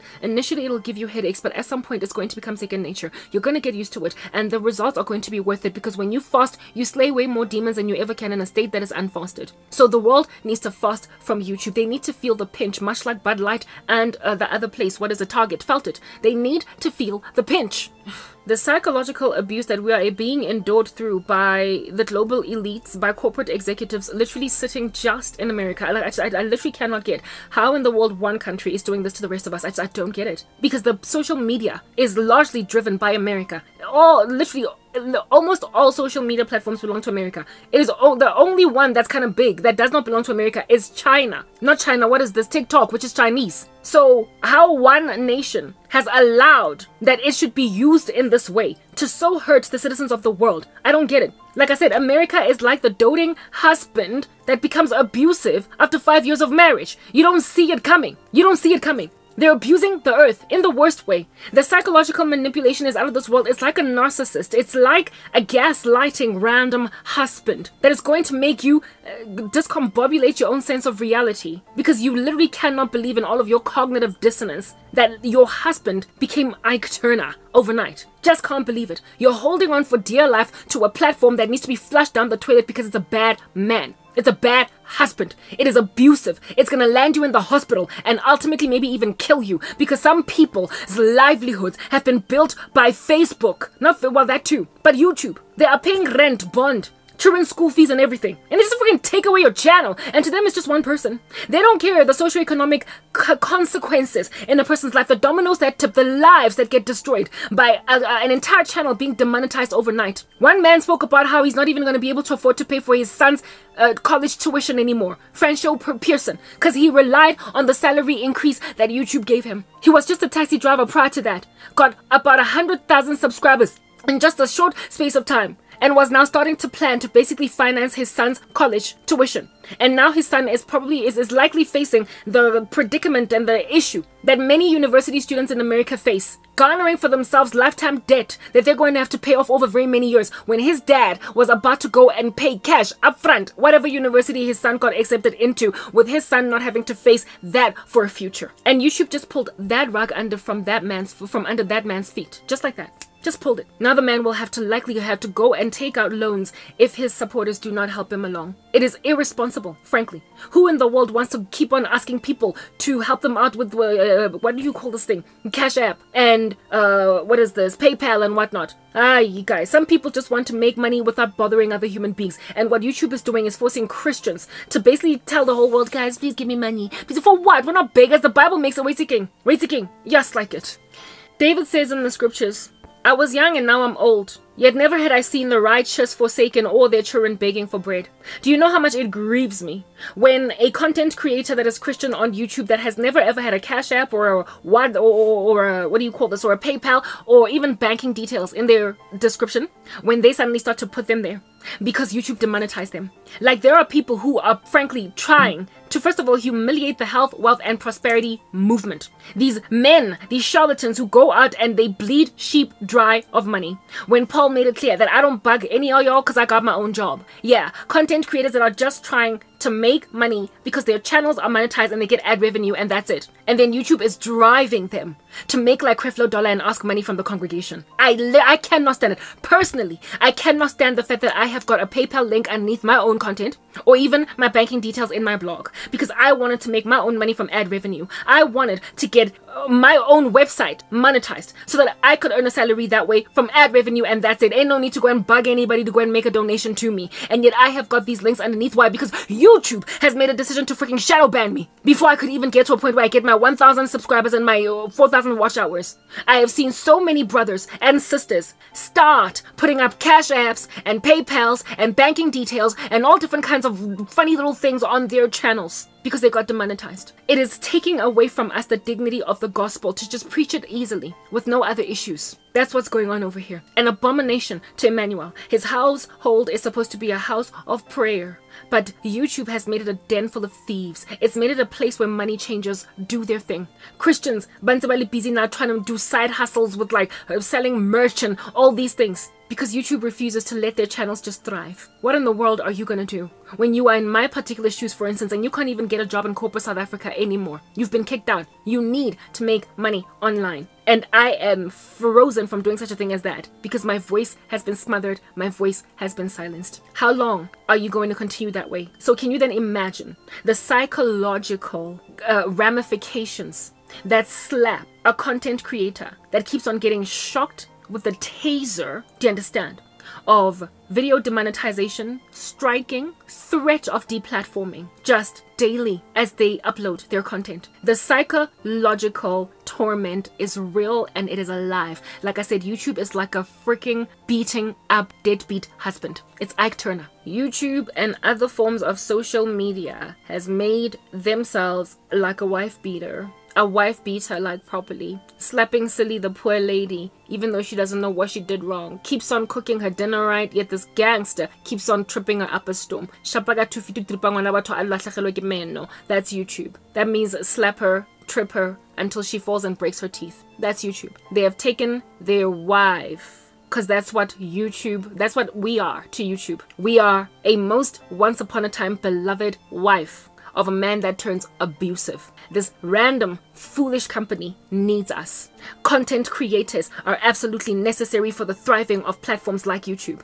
And yet they are treating content creators like they ain't jack, like there's more where they came from. They're treating us like these aged women whose husbands no longer find them attractive, and so they're replacing them with 20-year-old. They thoroughly believe that the Generation Z conglomerate has no morals, no scruples enough for them to realize for themselves that they're being used as the next generation to basically usher in a great deal of immorality. They think Gen Z kids can't think for themselves. They think Gen Alpha kids will in the future not be able to think for themselves. They think if we can get them early and train them to be like child soldiers, we're going to be good. We're going to change the narrative through the youth. And so they're taking older content creators or content creators that have been on their platforms for much longer and have got serious voices of reason. They think they can just slap us out the way because they think the youth is going to stay rebellious forever. Have you ever met a child soldier from one of these countries in Africa that actually have child soldiers, like in Uganda during the days of Idi Amin? A lot of the child soldiers that grew up lived to regret what in the world under heaven it is that were the massacres that they committed when they were still children. They today have got scars that they cannot heal. They've got a violent amount of PTSD because ultimately morality caught up. The invisible qualities of God, a conscience caught up. They thought back to what they did in their youth and they mourn daily. As husbands today, married to women, they cannot focus on their families because they still get nightmares of how much murder they committed when they were just children. So even child soldiers can be untrained from darkness. Look at how many Nazis have repented ever since what happened in Germany back in the day. To this day, they cannot deal with how many Jews they massacred. People recover from darkness. That's what I'm trying to get at. So whether or not the youth is gotten too early is irrelevant. They grow up and they get nightmares of what they did when they were kids, and then they do differently. So you who trained them wickedness, do you not imagine your future is bleak when then they realize that you made them monsters? Do you not see that? How can you have no foresight or human race that keeps on repeating the same mistakes over and over and over and over again? You know, I do not know any kid that grows up and does not have some kind of a transformation of personality later on. As a child, I don't know how many times one of my cousins who was older than me used to warn me to stop dating this one particular guy because he belonged to a really bad crew of friends. And I just thought my cousin was so archaic, so boring, so numb-minded. So frankly, like, how about we just throw you away, girl? Whatever. You're like worn out like a garment, like proper. Move on. I love my boyfriend. Same boyfriend. When he was 30 years old, passed away from a car accident, having lived a reckless, wretched life. At his memorial service, all they could show were photos of him partying at Upper Storm. He had lost a lot of weight, was very emaciated, just irresponsible party life, still living at Upper Storm in that state, having not made anything valuable of himself. At that stage, I was 26 years old, and I had a very thriving career in corporate. I was so responsible. I was girthy. I was full of life. I had pink in my cheeks. Yet the guy that I dated when I was 17 years old, when he was just 21, I imagined nothing in this world could ever make me think of him as a worthless man. And I eventually came to agree only when he died, because he had made nothing of himself. So I found out my cousin was right. Lo and behold, the same guy was a prolific, he became a Satanist. Because of how much he destroyed his life, he ended up putting a whole bunch of witchcraft on me.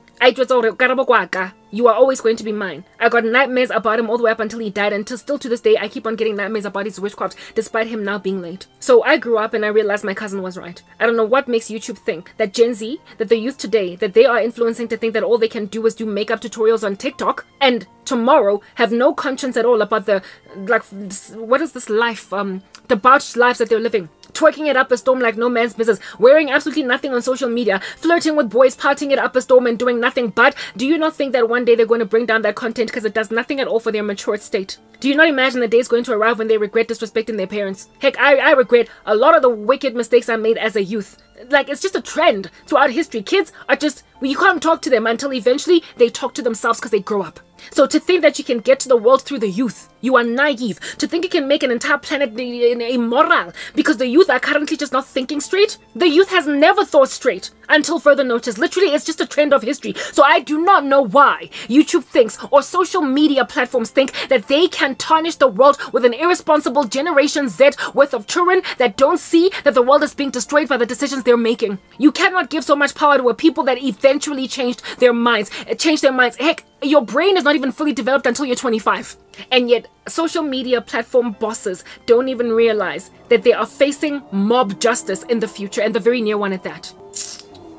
The psychological abuse that we are endured through from deplatforming ought to be enough to cause people to basically render what YouTube and everybody else is doing a medical emergency on the earth, because it's giving the world a mental illness. When you live in fear perpetually, if you are an abuse victim, you would know how it goes. Your abuser, you're always scared in their presence. You are jumpy, you are edgy, you are frankly unable to be yourself in their presence. You cannot have any real joy. When you hear their footsteps, you immediately go sad. They create a mental illness in their patients and in their victims, and the only way out for their victims is for their victims to basically get out from their presence. They're narcissistic and they will perpetually be abusive. Your only cure against an abuser is to extract yourself from that abuser's environment. So YouTube is an abuser now. They are creating a mental illness in us. The psychological damage is real. Like the amount of trepidation that you have before you upload content when you have already been given a strike, or you would know if at all you've gotten this. The amount of trepidation you have if you've been given a strike, if at all you are like at 2 strikes, you will literally sit down and not do anything for 3 months until that period is over,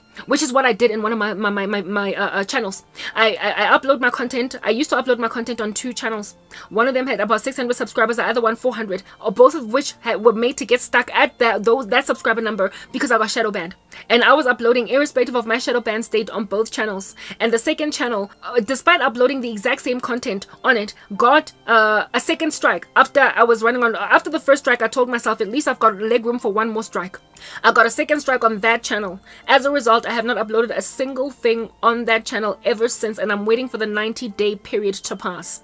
So I've been uploading on my main channel, which has currently now got a first strike, but it had a strike initially that excelled the 90-day period, and then now I was taken back to strike 1. So basically, if I had gotten a second strike on my second channel, I would have likely started a brand spanking new channel so I can continue to upload content, but left those 2 channels to sit around for an entire 3 months before I go back and upload on it again so I can start from strike 1 again. It is a psychological nervousness that you are perpetually walking in, just a constant fear, a constant consternation, a constant trepidation to upload content. And again, when they also just to let you guys know the myriads of strategies I have employed concerning the striking issue, I then went on right ahead and grabbed one of my older channels that I had abandoned, and I started uploading on there, using it as a test channel because I could afford to lose it given that it only had about 40 subscribers. I told myself I can afford to lose it, so I'm going to upload my content, leave it in there for 24 to 48 hours to see if I get a strike, in which case I will then go into the video, edit it, and try and re-upload it to see if I still get a strike. I did that for, I guess, as long as it took for me to get a strike on my main channel that did not first appear. I'm still explaining this battered wife situation that I am in right now with YouTube because I feel like a battered wife. Like, you look at me now, if you were to grab a microscope or a magnifying glass, you would totally see a blue eye from YouTube, proper, like I've been punched, okay? Like a lot. I was explaining to you guys my other channel, the small little one that I have since gained 20 subscribers because I upload on it a lot and I upload on it first, even though I would much rather have people listen to me on my main channel because, like I said, it's my main. It's the one that I have had for years, and I frankly have got too much content that is even privatized on there for me to lose it. I can't afford to lose it because I'm using it as a cloud, for crying out loud, to save some of my older videos, lest I should one day want to, you know, pull up one of the memories of me being in my early years of doing YouTube. So I can't afford to lose that channel. So in order to protect it, I then started uploading on, like I said, an empty channel that means nothing to me at all, that if it were to disappear altogether, I wouldn't care.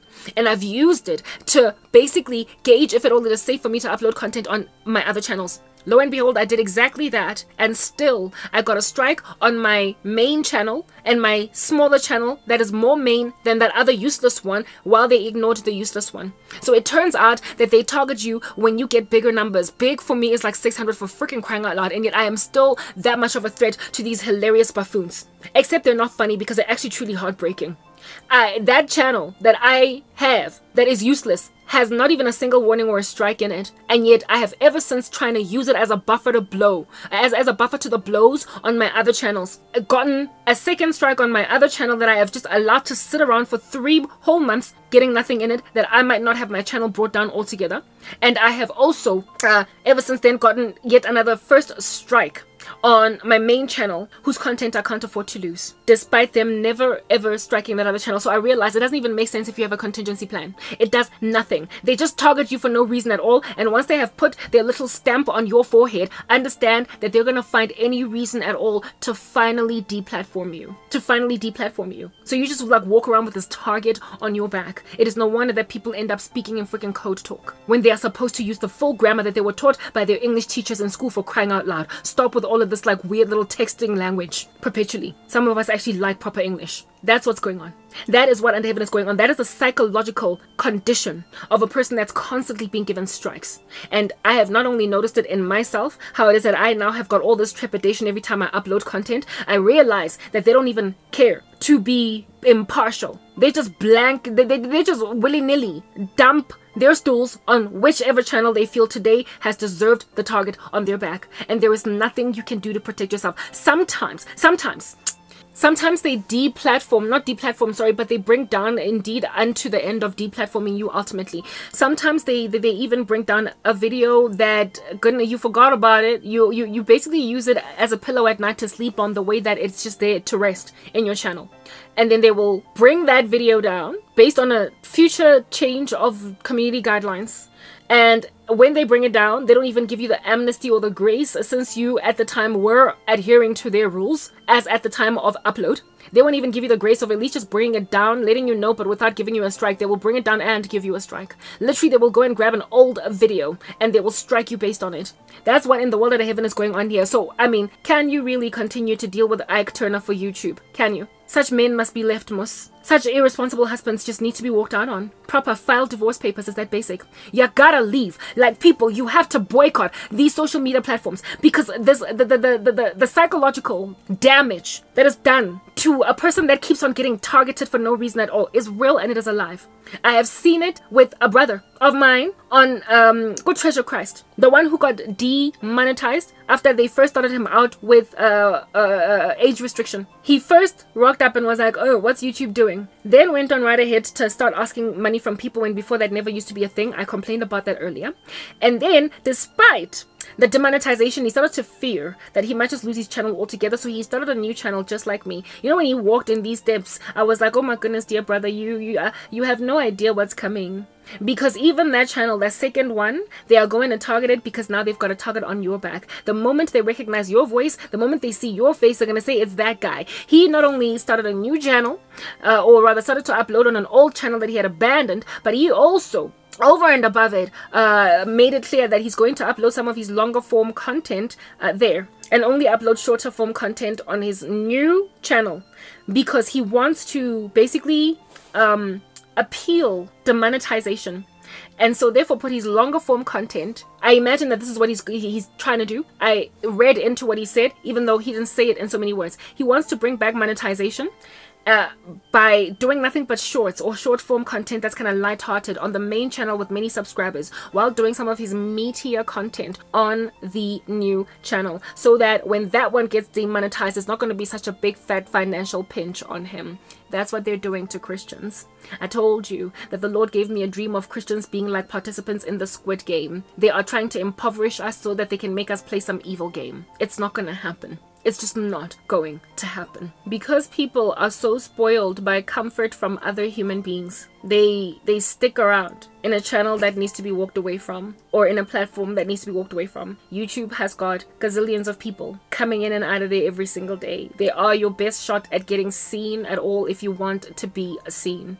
But my oh my, how having that status has made them an abusive husband. It's not worth it. It's not worth the psychological damage. It is not worth the emotional abuse. It is not worth the verbal abuse. It is not worth the accusations, the tarnishing of your character, the reviling. It is not worth the defamation of character. It is absolutely not worth it for you to fear the loss of your house because your channel that has got 500,000 subscribers is sitting on a second strike and potentially even demonetization. It is not worth it for you to have to bring your plans to a blistering halt because YouTube became abusive overnight. Sometimes you gotta learn to walk away and acquaint yourself with a humble life in the run up to building a prosperous one that is free of affliction. YouTube must just be walked away from. There must be a mass exodus. Other places that do not smother people like this need to be given a chance, that they might grow so big that they no longer have to throttle internet speeds or upload speeds the way that Rumble currently throttles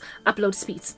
People need to move over to, like I said, these other platforms that they know that they can build into their softwares the ability to upload multiple videos at one time. When you move over, you finance another organization to do a big thing. You enable it to grow. YouTube must be like a balloon, like an investment balloon. At some point it gotta burst, because it is literally investing in all the wrong things. It has turned its face away from its main customer base, and if we don't leave it, literally intentionally making a decision to never watch videos on YouTube, rather opt to watch videos that keep on buffering because, you know, they are struggling to cater to the increase in demand. But the fact that there is even increase in demand is a good thing. Rumble, to keep you watching your video without it buffering. But the day's gonna arrive, if you keep on supporting them, that they won't buffer anymore because they will improve their systems. It's that basic. We have to mass migrate. We have to leave. Otherwise they will not stop abusing us. And it would be really great if power would be taken away from the United States of America at this point. Because it turns out that the moment power gets concentrated in one place, it absolutely corrupts. We cannot, as a global citizenship, have all of our platforms of communication go through one country. It was inevitable that the US would be targeted by the global elites for discombobulation, frankly. Because they are our mouthpiece. And they are thwarting voices even in other nations. In Africa, for instance, you know, Africans, like, I don't know why you insist on giving all of your juice, your might, your power, and your bang to the West. I don't get it. So many people are fascinated by Africans, to a point where we are running up like tabs into the millions on social media by just simply showing our African tradition and heritage. And yet here it is that YouTube is silencing the living daylights out of us. We also remain the one continent that has literally resisted and rejected, like it's just bad breath in the morning coming from somebody, the woke agenda. There is no single, like, I almost said, yeah, it is continent. It is a continent. There is no one continent on the earth more resistant of the West ideology unto wokeness than Africa. And yet we are giving all of our voices to them, and they are therefore silencing us for merely speaking our minds about how we feel about how crazy immoral they have all become. So why under heaven, when you have got all the infrastructure you need and all the money you need in order to build your own social media, literally for Africa, you can call it Africa Tube, for crying out loud, why in the world do you not trust that the world will come to see what you're doing, since they are flooding to you on TikTok, they are flooding to you on YouTube, they are flooding to you on Facebook? What then when you get a non-censored African platform where if you're in Europe you can come and watch, but you don't get to come and tell us your woke ideology? We don't care. If you're in America, come and watch. If anything, you can even start your own channel in Africa Tube. But you don't get to dilly-dally, dance around and force us to embrace your colorful agenda when we're not ready. We have not yet arrived at that place. We have not arrived at an environment where we are happy to pretend that there is no such a thing as male and female, literally only. Where when you are signing up on a social media platform, you only have male and female for gender options and nothing else. We get to create a social media platform in Africa like that. And since people are so obsessed with our culture and our heritage, on TikTok, a Chinese platform, YouTube, Instagram, Facebook, American platforms, I just feel as if they'll really, if you want to keep on seeing what beautiful thing we're doing, come to Africa Tube. Why are Africans not innovating their own platform? And another thing about Africa Shem, I don't know why you have not noticed that this American platform that is YouTube and even Facebook, these American platforms, they deliberately, what do you call this thing? They deliberately traffic global eyes. They funnel them, almost like money laundering, to American platforms more than any other nation's content. For good reason, they're being patriotic. I get it.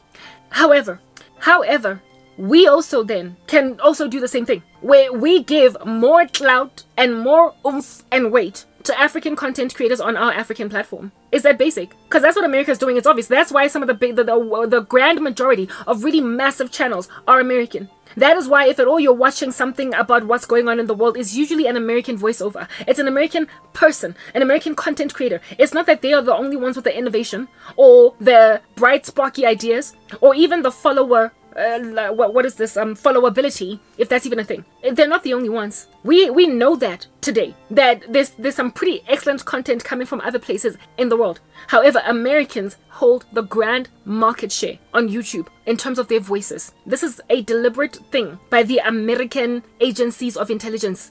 They want to keep their country strong. They get to do that. It's their platform. Proper. They don't have to be fair. They frankly get to be all American about it with their American dream. But given that they have got that bias against everybody else, and we cannot become as big as we want to get on social media because we are from Africa or from wherever else, we should then create our own continental tube, should we not? Where we are pushing African voices more than any other voice. And since, like I said, we are so influential, why not trust that people will migrate over? I frankly have been trying to reach Africans for Christ because the issue with witchcraft is most prolific here in Africa, where your next door neighbor is your worst enemy because their nightmarish existence has infiltrated your house, Gadikar. Yet Africa is rarely hearing me. The cry for Africa against witchcraft is rarely being heard because YouTube refuses to let Nigerians listen to me, the Congolese, the Cameroonians, Angolans, Egyptians. YouTube refuses to let South Africans, Botswanas, Lesothos. They refuse to allow the Swazis and the Zimbabweans to flood to my channel because they are not proliferating me. Instead, they are sending Zimbabweans and the Congolese, they are sending South Africans to American content. There's nothing wrong with American content. I don't have issues with Americans. But frankly, I would much rather hear the hard cry of Africans because I'm an African. Yet I am struggling to find African content creators that are Christian online, as if though we don't have enough Christians to run with on our own. We do. But I'm struggling to find them because the algorithms are just not pushing them. So we might as well create our own tube. Might as well. You will get a really excellent Christian content creator in Africa, in South Africa. Just scraping 80,000 subscribers after being online for 5 years. What kind of rubbish is that? We need to create something else. There needs to be an international boycott of social media. And American content creators, while your YouTube might benefit you more than everybody else in the world, bottom line is they're also coming up against you if they don't like what you have to say. So whether or not I'm all upset because Africa is not being properly represented is also irrelevant. Bottom line is your American platform, that is YouTube, that is being used by the whole planet, is trying to condition us to change our personalities as a global citizenship to suit a narrative that is frankly destructive for the human race, period. A narrative that disregards the genders, that indoctrinates our children into a violent moral turpitude, that is shoving down our throats medical interventions that we did not sign up for, that is trying to tell us what to eat, what to put on our plates, and what to extract from our houses, that is trying to basically rob us of resources that they got us used to, and then tell us, what are you willing to do in order to get them back? They act as if they were not innovative and intelligent enough to basically, innovate our way out of need for them. If they feel as if though they've gotten too big to be mowed over, they just need to go and read the Bible in the book of Genesis and find out what happened with the Tower of Babel. The Lord confounded their speech. So how about we confound the speech of Instagram, the speech of YouTube, the speech of Facebook, the speech of any other American social media platform that thinks it's got veto power over the world's voice? This is something that Americans also need to stand with me on, because in and of themselves they're facing loss of homes because YouTube decided over something they can't even understand to deplatform them. People are being given mental illness because of money that they get used to earning, and then all of a sudden it being taken away from you. Like getting fired from your job without even a 30 days notice. Usually in corporate, in South Africa in particular, when you get fired, you get a severance package. YouTube does not even have the decency to give you a severance package. They might even give you understanding in advance if they're going to retrench you, that in 6 weeks you're not going to have a job, so you might want to start looking for a new job. No, YouTube severance of people is sudden. It's overnight. Next month there is no check coming in. Who in the world sits around in a company like that? It's untrustworthy. There is no freaking job security. You just can't stay there. We have to leave. They keep on patronizing us, trying to make us feel like we're dumb, we're stupid, like we're not worthy of being heard by shadow banning the living daylights out of us. They're causing suicides across the world. They're causing fathers to be unable to take care of their families. They gotta be left. They're acting like a corporate that does not need clients. What kind of a company is that? They have to be left. Boycotting is the only way, guys. Don't you see? Don't you see? Anyway, whatever. I have spoken my mind. I'm done now. This is my final little part. When I started speaking here, I spoke about how it is that, you know, what YouTube is like eye circles under your eyes. Eye bags. Bags and circles. All that is needed is an intervention of vitamin C, a little bit of retinol, maybe some turmeric mask. And within 2 weeks, you're going to find that your dark circles are going to fade. They think they are an irreversible condition, when rather they're just a stupid little disease. YouTube is like appendicitis, guys. It's like appendicitis. Like, the appendix is this organ in the human body that, frankly, is functionless. It just literally, nobody knows what in the world it does. And when a person doesn't have it, frankly, they're cool. However, when you've got appendicitis, it is so painful. It can cause so many complications in your body, even though it's essentially a non-essential. It's just like an ornamental in the body. YouTube are like the appendix. They think that they cannot be survived without, yet they are not that essential. We can just innovate our way out of need for them. Not just YouTube. I'm speaking here about all social media platforms. They just need to be walked away from. The mainstream ones, they need to be walked away from. An appendix, if you take it out, literally, you won't even feel that there was something missing in your body other than the scar that was there because of the surgery that you had to have. But should it malfunction, this thing that is as ornamental in your body as it is, should it malfunction, should you get it infected, it can cause you so much pain. So much pain. This non-entity, this ornament that can be done without, when it malfunctions, can be fatal, and it can cause you a severity of pain. So why not just slice it out of the body? Frankly, be proactive. It's like tonsils as well. Tonsils, you can do without them. When they get taken out, frankly, you will still continue to speak. You might even be the best singer in your class because of having taken them out. You will never ever have tonsillitis ever again in your life. Non-essentials. Non-essentials. Just this ornament in your body. But it malfunctions. The pain. Who among you has had tonsillitis? You would know. The pain. The pain caused by something as ornamental as that. Just take it out of your body. You won't miss it. Let these randoms be extracted surgically out of your viewing pleasure. Entirely, like taking out tonsils out of your throat and your appendix from out of your belly. Just surgically remove them and watch yourself have a much better life with little threat to your financial security. Anyway, that's all I can say at this point. I'm fed up. Ek is gatvol hoor my. Mara, unless people actually heed me, there's nothing at all that is ever going to be cured. We are all just going to keep getting sick from an abusive husband that once upon a time used to dote over us. I'm out.